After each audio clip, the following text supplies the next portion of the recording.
over here. All right.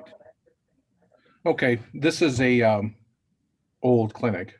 This is the one of the first ones. This dates from about 2016 or so, I would imagine. 2015 maybe, the first time. So I presented a few times, and there was a few updates to it the last time I did it, but I think it's been about 3 years since I've done it. But this is just talking about how I did the scenery on, and still doing some of the scenery on my layout.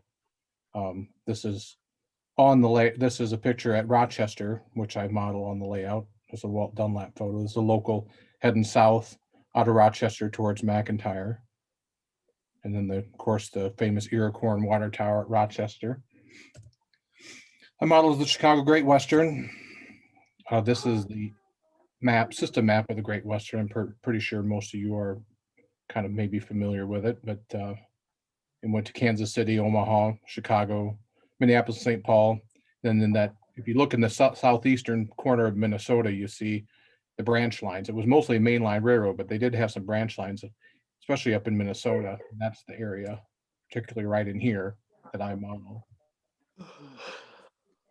So the layout represents the line from the McIntyre line from Rochester down to McIntyre. At McIntyre, crossed the St. Paul O-line main line. O-line was the main yard for the entire railroad. It went out of there 4 different directions, went east to Chicago and west to Omaha, south to Kansas City, and north to Minneapolis. And so I wanted to have main line and branch line represented there. So that's why you see the area in red is the parts that I modeled. The first thing I started with, the first thing I wanted to represent, because I look and see them all day long at work, are ditches, because that's really, most of our railroads are narrow, or we tend to make them narrow because of space constraints. So the most important, I guess, areas around your layout are going to be not only towns, but the ditches.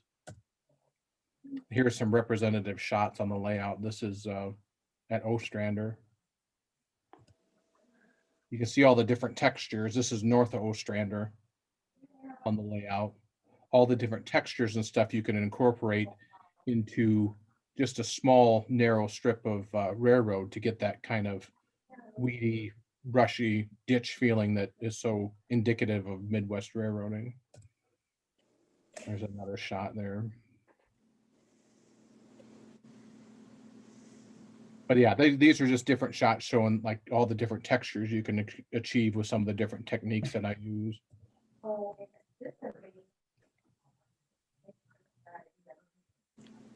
Here's some repeat shots in here.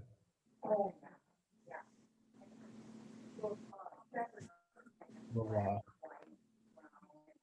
go through all kind of how I did this or how I made it look like this, but this will just kind of give you an overview. I use static grass. I always use a SciFloor because, or SilFloor, however you want to pronounce it, just because it seems to have a good color and it seems to stand up well. It seems to take a charge well. I do use some woodland scenics, but I tend to stick to the shorter woodland scenics because I don't know, the stuff doesn't seem to hold as good a charge, and the coloring I don't think is as natural as what that SilFloor is. This is an old static grass gun. This is one of the knock ones. I have since this, I put this presentation on, I go with a Grass Tech Flocket Rocket because it has you can see the charging element at the bottom of the cup there. And it was just a small charging element with that back plate. Well, as I found out, as the static grass would fall down to the screen, which is not charged, it would lose some of its charge, so it wouldn't stand up very well.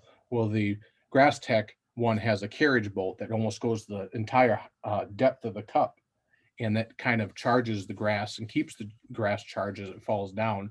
And actually, you can actually pull grass up off your layout if you're applying static grass with that Grass Tech Flocket Rocket because the charge is so good. So you don't waste as much grass, and 2, you get a better result. But at this time, when I did this clinic, this is the one I was using. So and even with the one that I have now, the Grass Tech one, you can fill the cup up a little bit more. But if you're using a knock one, you really don't want to fill the cup up. And that's why I have this slide here, because it only can charge so much because of the limited charging element in the top of the cup. So I fill a cup approximately a quarter full. I swirl around the grass to charge it a little bit before I use it, anywhere from 20 seconds to a minute. And then just watch out you don't put your finger back on that plate because you'll get a good shock. But that's kind of how I tested to make sure that the fibers were charged. I always use, now people use, you know, all different matte medium and stuff. I just always used earth colored house paint, latex paint for the main adhesion for the static grass. So you can see I'm getting ready to put the base layer of static grass down on in a ditch. And you know, we'll go back after this and we'll stack it. So we'll add some more depth, some more height, some heightened areas, some different colors and things like that later on. But this is the initial application. So I keep it approximately about a 3/4 to an inch above. That way it doesn't have that long to fall, and it tends to stand up. I've seen people shake it up and down like that, and that somehow, I don't know how, but it seems to knock the charge out. It doesn't seem to stand up as well. So I kind of use a wrist motion or swirling motion or back and forth and let the fibers kind of fall out as they want to. They seem to stand up a lot better. And then I let it dry for 1 to 2 hours, and then I go back through and with shop vac and vacuum up any excess. Now I keep a separate shop vac. I bought a smaller shop vac, and I keep a separate shop vac for this purpose, so I can recycle the static grass. And I usually use that recycled static grass for the ditch grass. Now, if I'm doing like an in town where it's a more manicured look or something like that, then I may use it out of the boxes or whatever. But I recycle a lot of my grass, and actually those boxes you'll get a lot more use out of them if you have a dedicated shop vac that you can recycle that grass. And then with all the different links and stuff, as it gets all sucked into the vacuum cleaner. That's the stuff that I use for the ditches, and it works out pretty well. Not only just having that nice initial grassy area put down or whatever, but bare areas are important too. So when I do the bare areas, and I'm not sure if it's on if I included it in this or not, I'll have to see. But when I did that initial area, what I do is I'll paint the house paint on, and I'll let it dry, and then I'll go back through with white glue, and then I'll use the white glue to hold it up. But then I'll omit where I put the white glue, where I want some bare areas to show through. So like here, what I did here was I put the brown house paint. I had a space in the yard at Rochester that on the table when I built it was kind of an open area, and I wasn't sure what I was going to put there. I needed some filler there, but I didn't want anything, that people would knock over to reach across and stuff like that. So I figured a material yard would work well to fill that area. So as you can see here, not only is it nice to have full areas of grass, but it's also just as important to have the bare areas and kind of the worn areas. What basically I did here is you apply the house paint, and then while the house paint was wet, I went through and applied gravel and some dirt and different ground materials, let that dry, and then I went through with white glue and just drew. You can see kind of where the tire treads were, where the trucks and stuff would drive through. I would just draw with like an Elmer's glue bottle and kind of run my finger across, and then I would go and apply the static grass in the same fashion as what I explained before. Here's just another different area. So you've got these bare areas. Of course, any ditch is going to have, not all of them, but a lot of them have bare areas where the water would pool or stand. And that's always important, because if you get too much static grass or too full, it doesn't look real. It doesn't look as natural. So the bare parts are just as important as the static grass parts. And then the varying heights and stuff.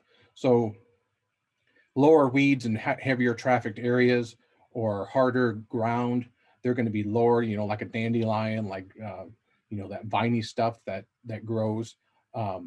That's just, it's important to have those kind of have that gradient from like this road here like that. And now that is ground foam. Just, take a Elmer's glue and just kind of put some dots and then just kind of sprinkle some ground foam on it, let it dry, maybe pat it down with your fingers and leave it. But a mixture of all those different textures gives you, and materials gives you a pretty good look. The same thing was achieved here. This is at Rochester, just around the turntable there, as you can see.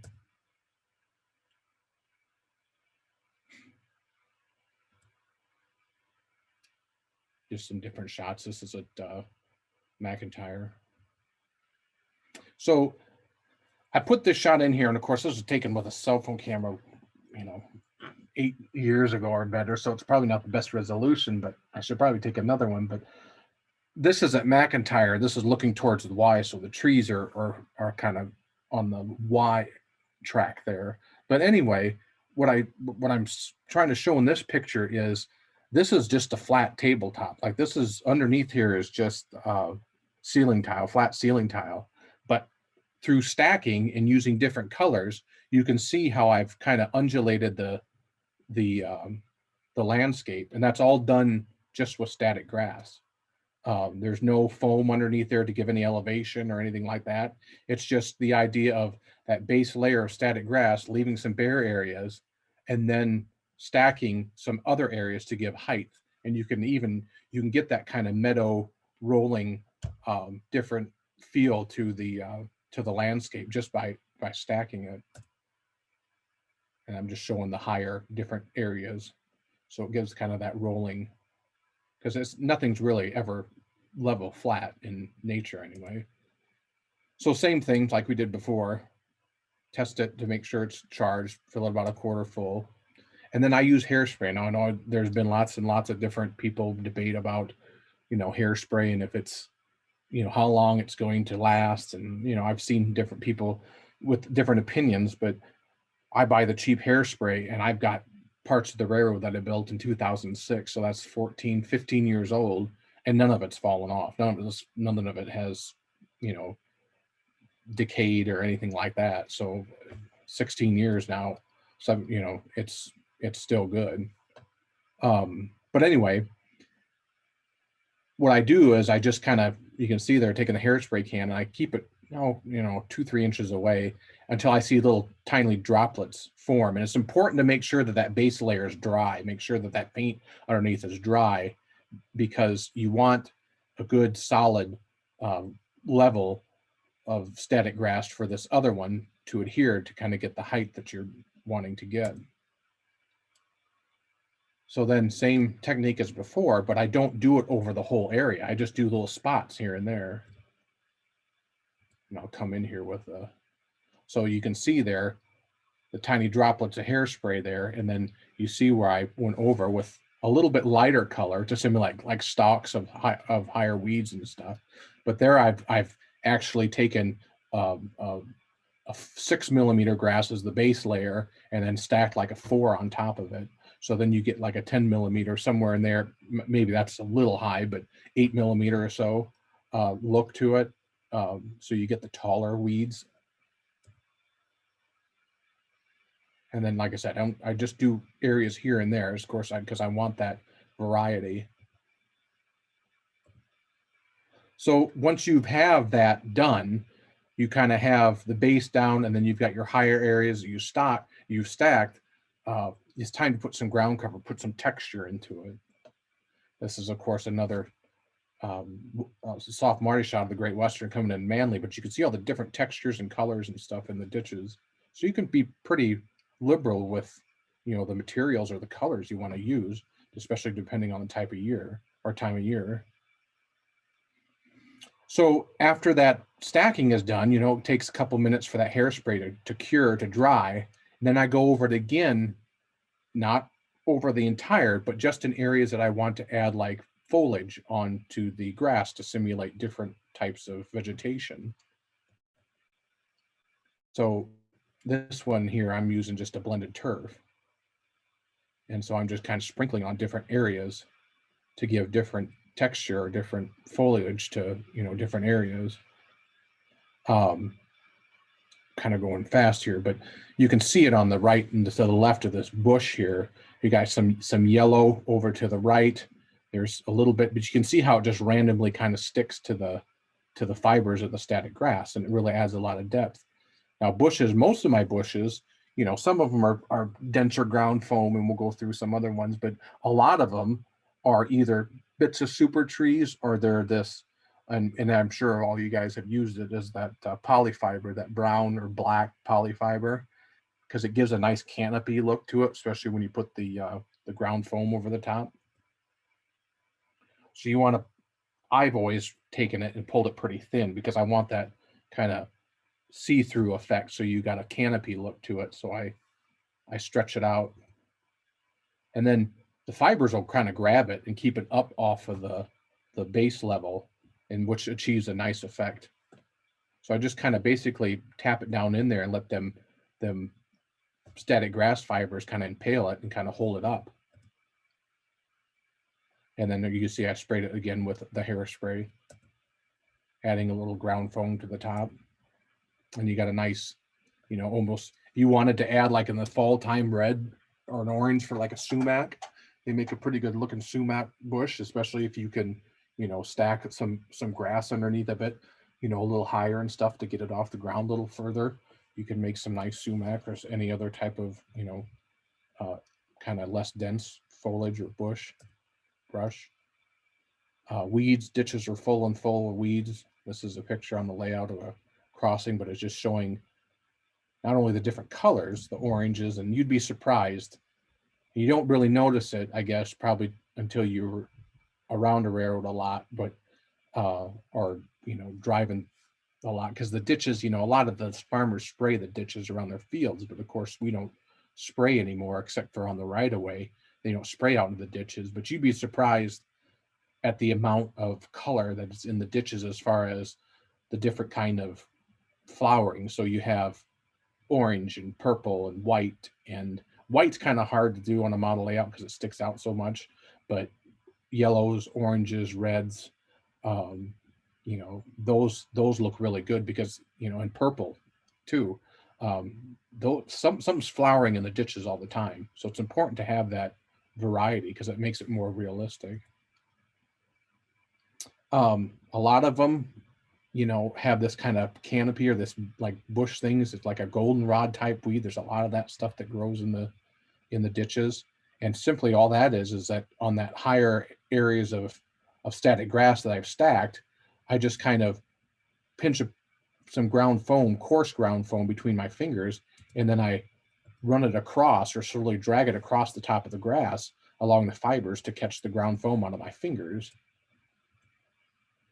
And then if maybe I got too much, or I want to thin it out, I just go back with a paintbrush or some soft bristled brush to kind of move it around as I, you know, would like to do, you know, however, you know, if I want it more, a little more dense or a little more sparse. And then finally, once I get it the way I like it, I just give it a shot of hairspray, just kind of to cement it in place. If you get it too close, you're going to push it down in and you're going to lose that kind of heightened effect. And then here's just showing, you know, putting some different color in there. It's just a little bit of yellow here and there. Here's another area here where I'm kind of putting some, you know, because they would have sprayed the ditches and sprayed the right of way. Well, sprayed the right of way and it would have bled over to the ditches. So I use a little bit of burnt grass and kind of to get that distressed weed look. But you can see in the foreground here,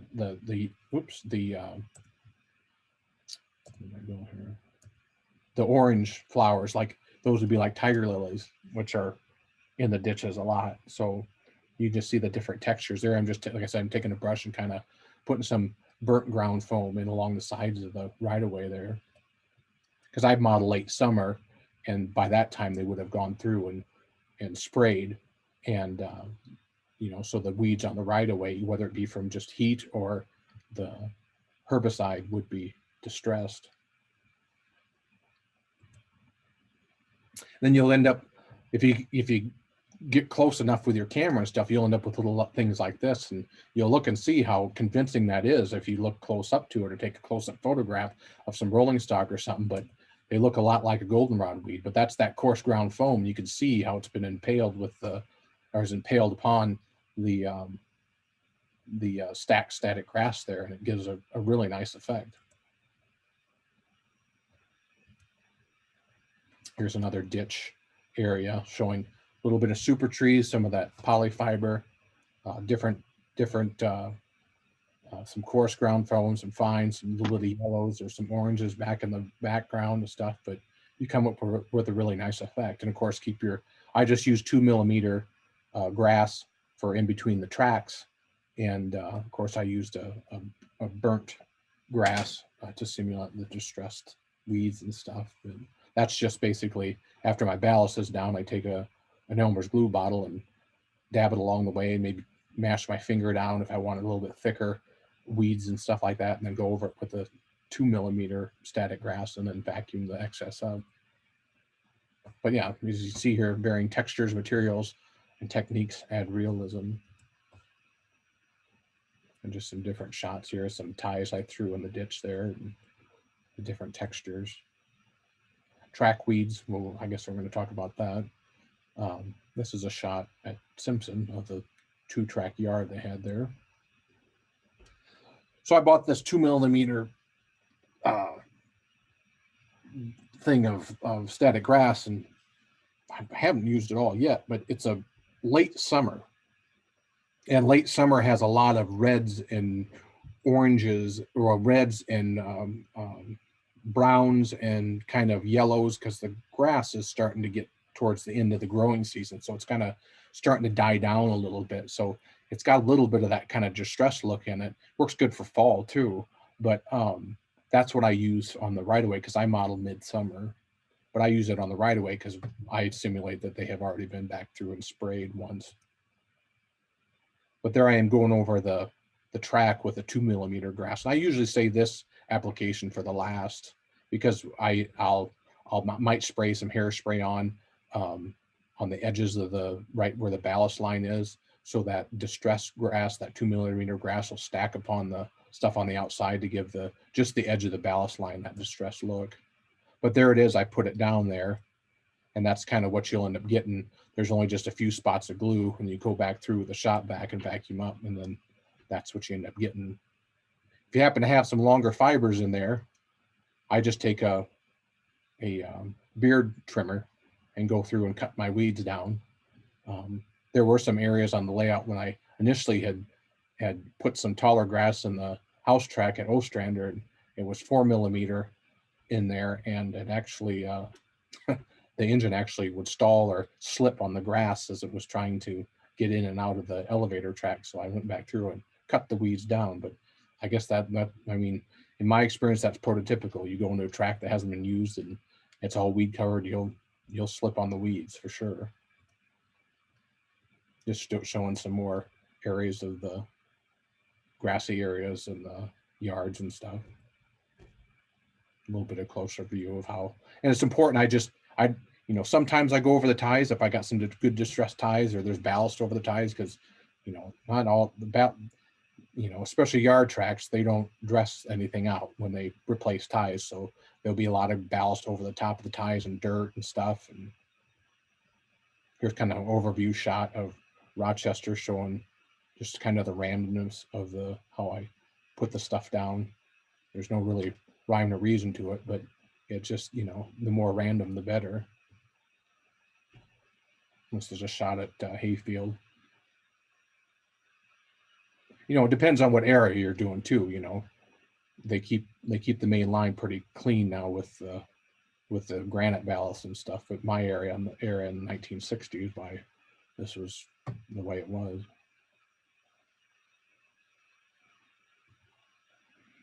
And then, of course, if you're doing anything with rural areas and stuff, especially in my area in the Midwest, you have all kinds of different kind of fields. This is a picture of a cornfield in the background and a soybean field in the foreground here. And of course, the fence posts can't be straight. They got to be crooked because they never are straight. So, but I never put a new wire. You know, I know guys have and stuff like that, and that's just, I mean, that's a lot of work. But I always say that your mind's eye kind of fills that in. You know, as long as the fence posts are spaced properly and look good and somewhat crooked, why? But here's, I took there's a partition between in that trench there where you can see the ceiling foam stack. So I took it out, that blind out there, so you could see when I laid this across there that what these are the pipe cleaners. I know Tony Custer's talked about these, but I had experimented with a lot of different materials and stuff, and yarn. I used yarn once, rolls of yarn to do the bean fields, but I came up with this, that these, I like the rigidity of the pipe cleaners and stuff, and then I could get them in all different colors. So I get them in that brown would be, you know, the stalks of the soybean plants. So basically, what I do is I take the pipe cleaners, I spray them with, there's an Elmer's glue adhesive spray can, and that's what I use. That stuff is super sticky.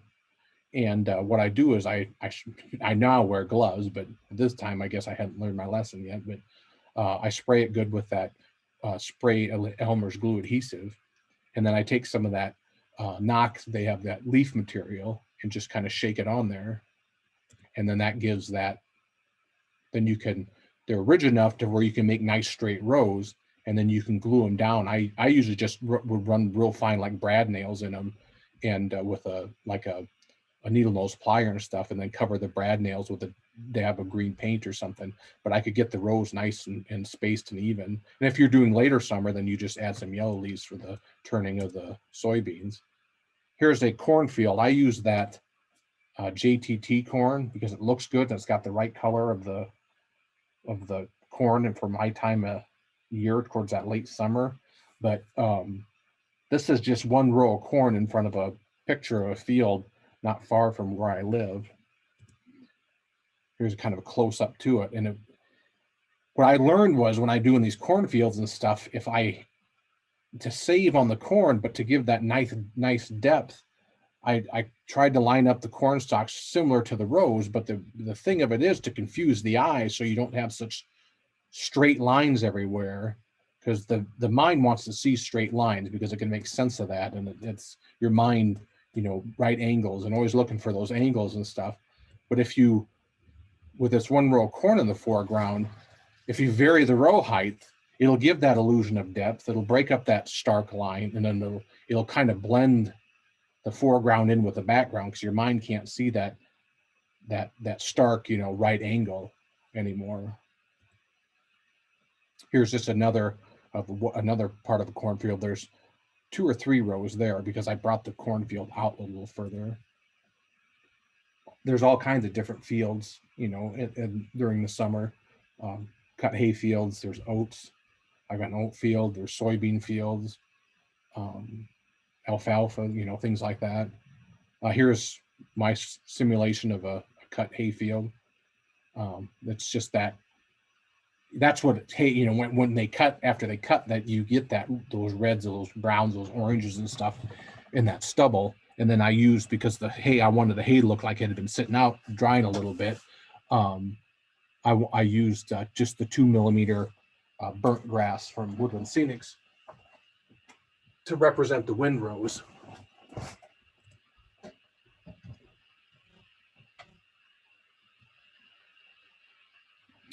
There's just another hay field.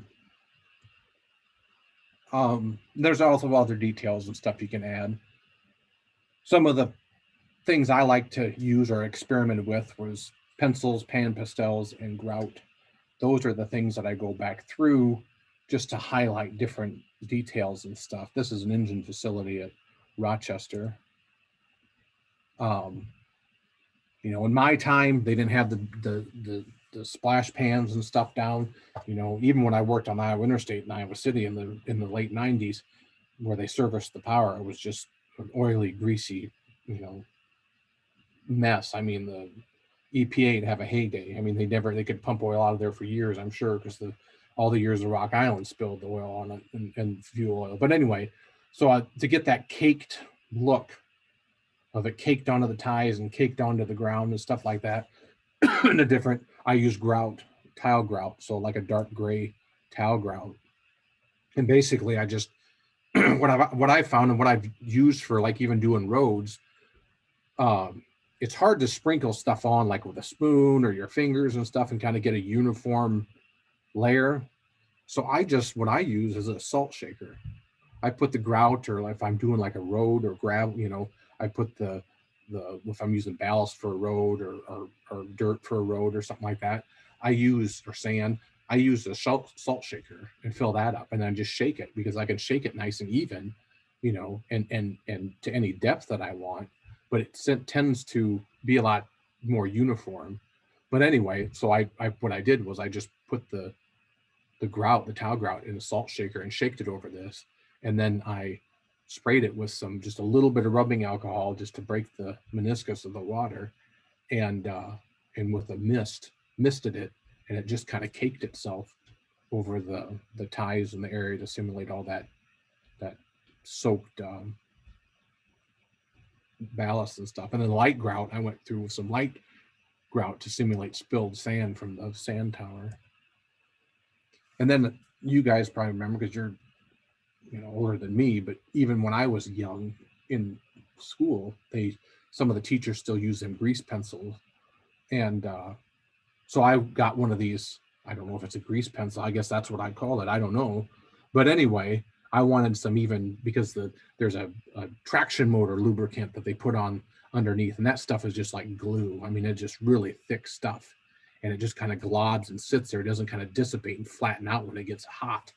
So to get that even more depth and other types of lubricant and stuff spilled on there, or maybe more recent stuff, I just went through with them grease pencils and basically just kind of drew or made marks on that after that tile grout, because that tile grout, of course, will become rock hard, and you can draw on it.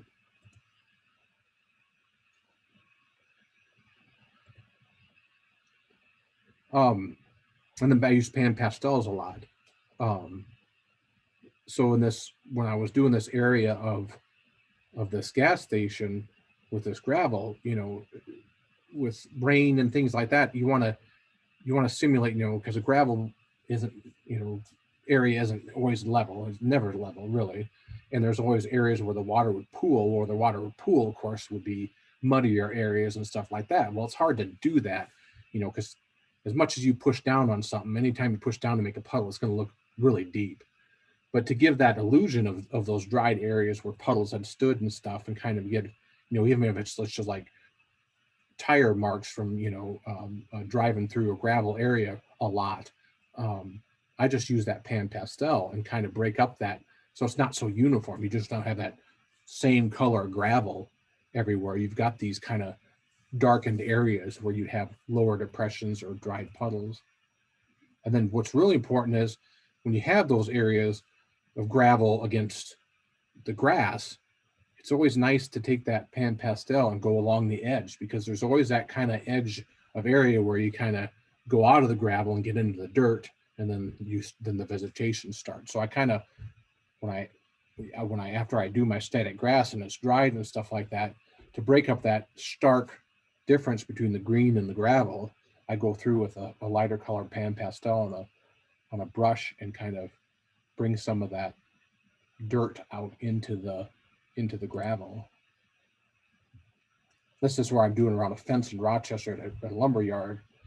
And so I had it all nice and graveled, and then of course you can see where I've used the pan pastels, dirt and dry areas, and then I went back through, took the fence out, and then I put some Elmer's glue in different areas, and put some weeds around the fence, and then replaced the weeds down, or replaced the fence back down. But this is just showing some, getting that kind of foul dirt look and getting rid of them stark edges.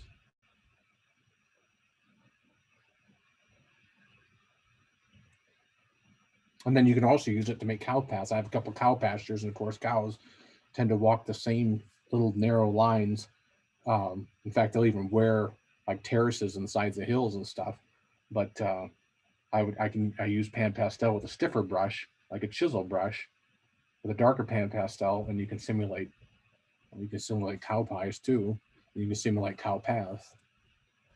You can see here there's a pasture at Simpson there with a dry creek bed kind of cutting through, and but you can see the cow sitting there. You can see the cow paths, and of course the bright green areas are where the cow shit and where the nice green grass is now growing. I also use pan pastels to highlight. I use microengineering tracks, so I highlight after I put the layers down or put the track down and stuff, and I overspray it with the color I want, and then go back and distress some of the ties with some grays and stuff. I go back through with a rust color and hit the sides real quickly with pan pastels with the rust color. Kind of brings out the detail, gives a difference of color between the ties and the rail. It makes the rail stand out a little bit more. So this is kind of a 4, which is that base layer of railroad tie brown on the sides of the rail. And then after you go through it with that brush, that chisel brush of pan pastel, you can see the difference. It just brings out the tie plates and the spike heads and things like that. Same here with the switch. It just pops everything out. Just that 2 seconds to do that makes it look a lot better. And then you always put a little bit of grease and oil. You can use with the grease pencil or something like that, or a little bit of grout in there. But the grease and oil and the switch points and stuff, because the switches have to stay lubricated to work properly. And then just little other things like, discarded tie piles, stuff like that. These are just ties that I had made a tie pile out of they were already stained dark. Well, what I did was then I just painted them after I stacked them, glued them the way I wanted them. I just went over it with a airbrush with a SP lettering gray, and then I just went through and scratched them a little bit with a wire brush, and then highlighted them with some different brown pastels, and then added a couple little clumps of tufts of the Siloflor sells them tufts of static grass, and just put a tweezers in there and added a couple tufts of grass growing up in through some of the different areas of the tie pile. There's another shot of it there. But little nuances and stuff like that add a lot of interest to your ditches too. Things like phone boxes and roads are important because they cross the road at all different angles and areas and stuff. And there's gravel and there's asphalt roads and concrete roads. So there's a variety of dirt roads. There's a variety of different roads. So any model railroad is going to have a variety of different roads. This is at Simpson looking towards the backdrop there. This is, of course, just a county road through there, and but it's an asphalt road. And then I went back through with a Sharpie and put in them sealed cracks in it. There's 2 types of roads that methods I use. One I call the Tom Johnson method, which uses, and then the one I came up with was the asphalt shingle method. Those are the 2 methods. The Tom Johnson method uses fine end scale ballast or very small ballast, and it's similar to processes of ballasting a track. It's good. It looks good for concrete roads, and Klocke's even used the asphalt shingle method to do concrete roads by using craft paint to kind of give it the concrete look. I haven't tried it yet, but he's done it. It looks good. But Tom Johnson method takes a lot of time. This is a Tom Johnson method where you have to kind of, some people use cork road bed on each side, but you kind of make a form and then you lay in the ballast and kind of level it out, and then you spray it down and put white glue just like you do your track, and you kind of tamp it down with something square or something flat, and it's kind of time consuming. And then you can go back once it's good and hard and solid and maybe sand it a little bit to smooth it out. But this is one of them I did. They take a long time. They look nice, but they're a lot of work. And then I, of course, because most times the crossings are asphalt around the approaches to the crossing, so I masked them off and then painted them a darker color. But then you have the concrete. There's what the concrete looks like when you're done. I oversprayed it with some paint there, And then I went back through with some pan pastels to put the road marks and stuff. And then, yeah, with an airbrush or a rattle can, like any type of rattle can that's kind of a buff color. And then I went through and used draw lines with a mechanical pencil. Here's another Tom Johnson road. This one was a little bit more difficult.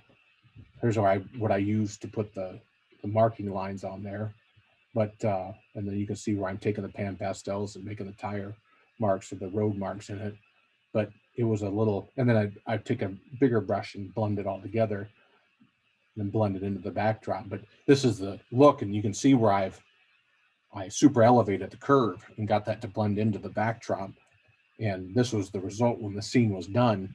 But that super elevation was tricky to do, but it turned out all right. But it took a long time. But the asphalt shingle method is a lot easier. It uses the back side of a regular roofing shingle. They're very inexpensive and a quick way to lay down roads. They're very easy to weather. Simulates asphalt roads very well. Like I said, Clark's used craft paint on them and then draw the lines and weathered them and textured them to look like concrete. So they'll work for that. It's nice that they're flexible. They're easy to put down. So basically what you need are just asphalt roofing shingles, some tin snips or some other method to way to cut them. And then I use a felt chalkboard eraser to weather mine if they're going to be asphalt roads, and some sidewalk or regular chalk. So here's my materials here. So normally I'd have the road in place by now, but I'm just demonstrating how I weathered mine. I just took some gray and some white sidewalk chalk and loaded up a felt eraser and worked it in to the shingle, and the shingle grabs it, and that's what you end up with. Because asphalt doesn't take very long for asphalt to start fading. Only new roads only stay dark for maybe a year or two before they start getting bleached out by the sun. But to me, that's a pretty convincing looking asphalt road. Of course, you could add cracks and things and distress it, and of course the pavement markings and stuff. But it's quick and it's easy. And there's just to give you an idea, the vehicle on it. I use construction adhesive. Here's an asphalt shingle road in a hayfield on the layout. And I used like the any type of potholes to be sealed in or anything like that. I just made with a Sharpie. Went over maybe with some lighter pan pastels and different things, just to kind of blend the darker areas in with stuff, and oil spots, from where the cars would be sitting waiting for the train. And I used in this one, you can't see this very well, but I put the curbs in because this is in Rochester. And then I put a small dowel or styrene strip in the center. And then with the flexibility of the asphalt shingle, I can kind of tack down the ends with like a carpet tack or something. And then when I glue it, to keep it while it's glued down with the construction fuse while drying, but you can make a crown in it really easy doing that by putting that dowel in the middle. And then just a trick everybody knows, or if you do roads, it's always nice to have that little rise before the backdrop, so you don't see that where the backdrop and the road meet. That's what I did here. Same thing here with this, is that Simpson shot again. So it blends nicely with that little rise in the road before the backdrop. Sometimes what was there is important as what is. So there's an area here on my layout in McIntyre, and there was a freight house there, and I was pretty sure, not positive, but by my time the freight house had been removed. So I wanted to add where the freight house was, and it gave me a chance to add just some different details that maybe you don't normally see, but there are a lot, especially in yards and stuff. And the later you get in your modeling, like 70s and 80s and stuff, there's a lot of remnants of stuff that was there maybe during the steam days. Like you can see the old water tank footings, some building debris. And then I end my presentation with this. My art teacher in college, and she was actually my art teacher in grade school, but she went on to teach the community college. I took a painting class, an oil painting class with her, and she did not want us. We had to do a landscape painting for one of our assignments, and she said that she did not want us to use any type of Bob Ross techniques, and she wanted us to come up with our own. I thought to myself, it's kind of shitty because Bob Ross taught millions and millions of people who didn't think they had the talent to do something, taught them in their living rooms or in classes that they would take, that they too could make something beautiful on canvas and make something, just by using some techniques and applying themselves and pursuing it.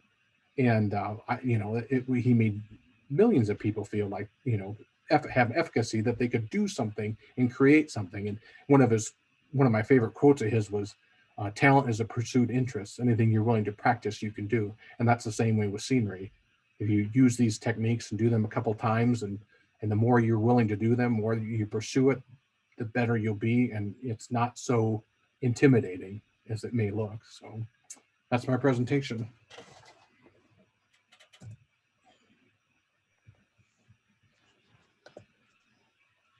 Not sure how to. Yeah, that's great. Thank you, Jason. That's spectacular. Beautiful. Fantastic work. Thank you. Yes, fantastic work for sure. I don't know. I like your colors. Your colors just look right. Yeah, they Yeah. do. Yeah, and like I said, the silk floor stuff, and I use Woodland Scenics for the ground foams and things like that. But for the static grass and stuff, I usually stick with that silk floor stuff. But yeah, it's, I don't know. You kind of have to go out and look at something for a little bit and kind of see what colors are out there, and you'll be surprised at the variety of colors that are out there. It's too many people, I think, stick with the same palette of colors, and it does that is. Yep. Yeah, the Where do orange. you get the silk floor stuff? I just always would buy mine.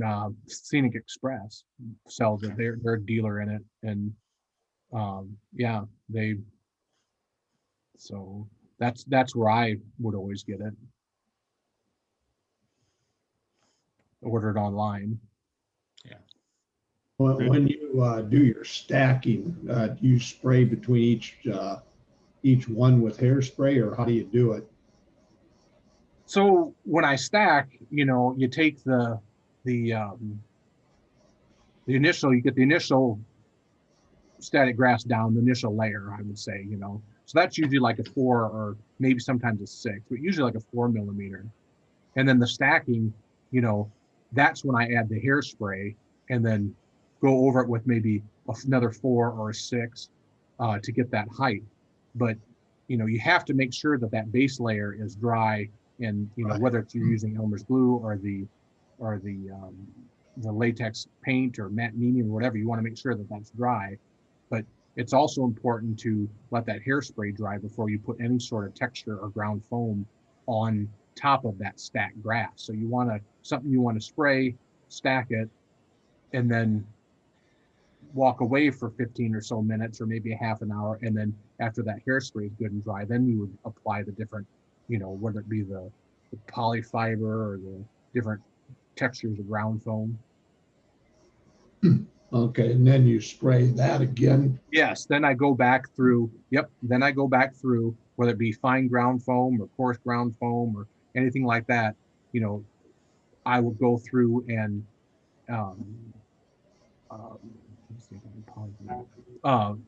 go through and then hit it with another spray of hairspray, just to kind of cement things down, and it'll darken things up a little bit, just subtly and stuff. So you might want to put a little bit more afterwards, if you think it darkened it down too much. But yeah, I go back through when I've completed a ditch area or something like that, and just kind of give it an overspray just to kind of cement things down. Yeah, you've got some very nice scenery, I will say that. I like that idea of stacking. Yeah, because they've made larger fibered static grass. They've made, I know they make like a 8 or a 10. I've seen it and stuff. It's just too long. The static grass guns, it's too long to get that stuff to stand up. At least my experience with it. Right. So, 10 or 12 doesn't seem to stand up well. No, it does not. It's hard to get that. And I don't know if it's just the length of the fiber and trying to fall through the screens, vertically or something, or if it's just, it's the heaviness, because once you get so long of a fiber, it becomes a little more heavy. But to achieve that, higher height of grass, the best thing I've come up with is just the stacking. Yeah, it tends to fall down, I think. Yeah. And not like you say, nothing's flat out there. Everybody likes to make flat scenery, but if you look out through your backyard or whatever, it's very rarely flat, No, yeah, and like that area that in the beginning there, that's a flat piece of a ceiling tile, but to get that undulation and stuff was pretty easy, because I just went back, when I first went through it, of course it looked like a golf course because it was just a uniform layer of, 4 or 6 right. grass. And then after going, stacking different areas, it gave that's just subtle undulation. Beautiful.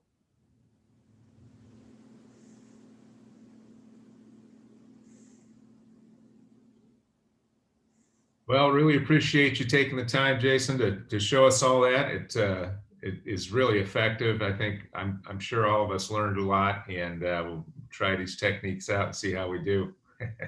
Yeah, no problem. Yeah, I haven't given that in a while, so I kind of have to think about it, but it come back to me. But yeah, that's great. Anybody that wants to do scenery, like I said, don't be intimidated by it, because it's not that hard. Right. Yeah, the stacking's a great tip. I never thought about that, but I like that. You'll get a lot more out of your static grass, and same way with taking the shop back, and recycling your static grass. You'll get a lot more mileage out of your boxes that way. Yeah, I think the asphalt roads is a great idea. What better material to simulate asphalt with than asphalt? Yeah. Exactly. I come across that when I was having my roof redone from a hailstorm, and I was looking at it, picking them up and looking at them, and thought maybe I can do something with these. Have you ever tried this felt paper? I've never tried the felt paper, because in the felt paper you can see the fibers. Right. Yeah, it's a little more fiber. Where the asphalt shingle, is, well, it's asphalt, but there's a little bit of fineness to it. No, You can it's see a lot of fiber, right.